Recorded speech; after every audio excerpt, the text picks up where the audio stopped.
안녕하세요.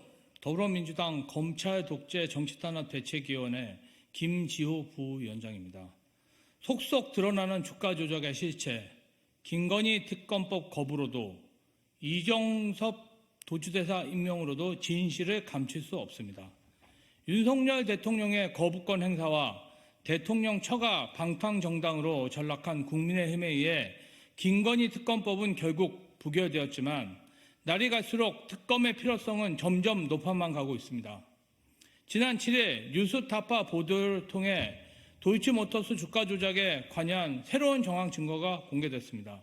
주가 조작 주범 하나인 이모 씨가 김건희 여사에게 차명 계좌로 총 4,700만 원의 돈을 보낸 의문의 거래가 포착된 것입니다. 이모 씨는 주가 조작 1차 작전 시기 때 김건희 여사가 주식 계좌를 맡겼던 인물입니다. 그저 수익을 내기 위해 계좌를 맡겼을 뿐이라고 주장하더니 주식 거래도 없었던 시기에 주가 조작 범죄자가 김건희 여사에게 돈을 송금했던 이유는 무엇일까요? 보도를 통해 주가 조작 전주 중 한 명인 양 씨의 자필 진술서도 공개됐습니다. 권오수 회장 재판의 1심 증거로도 채택된 이 진술서에 따르면 양 씨가 판에서 빠지려 하자 권오수 회장은 김건희 여사의 이름을 언급하며 빠지지 말라고 설득했다고 합니다. 이탈하려는 다른 쩐주를 설득하기 위해 이름을 댈 정도로 김 여사가 핵심적인 쩐주였다는 뜻입니다. 이처럼 김건희 여사가 주가 조작에 연루되었음을 보여주는 정황과 증거는 한둘이 아닙니다. 지난 12월에는 언론 보도를 통해 김건희 여사 본인이 직접 통정매매에 가담한 정황이 담긴 녹취록까지 공개됐습니다. 이렇게 김건희 여사가 연루되었다는 증거가 속속 드러나도 검찰은 요즘입니다. 유독 김건희 여사에 대해서는 이 악물고 모른 채 하기에 바쁩니다. 검찰은 도이치모터스 주가 조작 사건을 수사하며 권오수 회장, 주가 조작을 공모한 것으로 알려진 증권사 직원 등 주요 공범으로 지목된 5명을 모두 구속했고 사건의 주요 피고인들은 모두 재판에 넘겼습니다. 이후 2021년 12월부터 주범인 권오수 회장의 재판이 시작되고 법원은 김건희 여사 계좌가 주가 조작에 동원됐으며 이 중 48건이 유죄로 인정된다고 못 박았습니다. 그럼에도 2년이 넘는 기간 동안 유독 쩐주로 의심받는 김건희 여사에 대한 수사는 깜깜무소식입니다.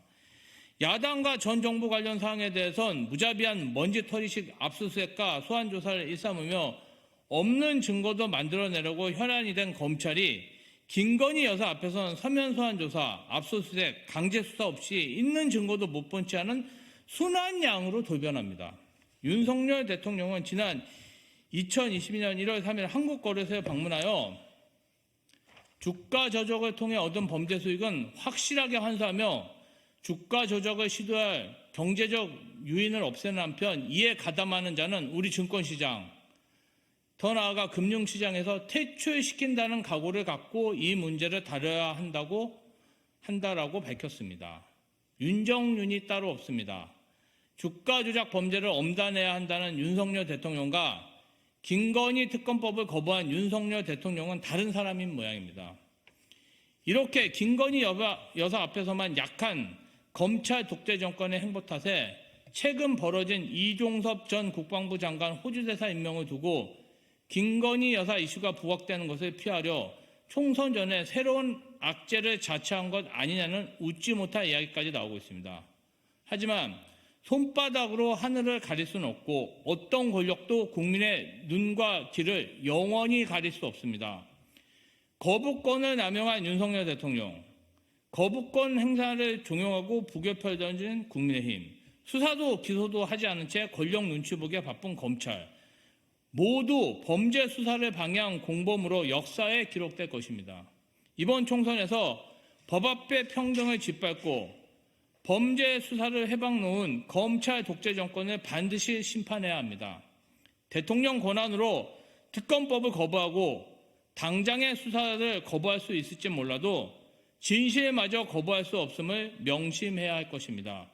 3월 17일 검찰 독재 정치탄압 대책위 김지호 부위원장.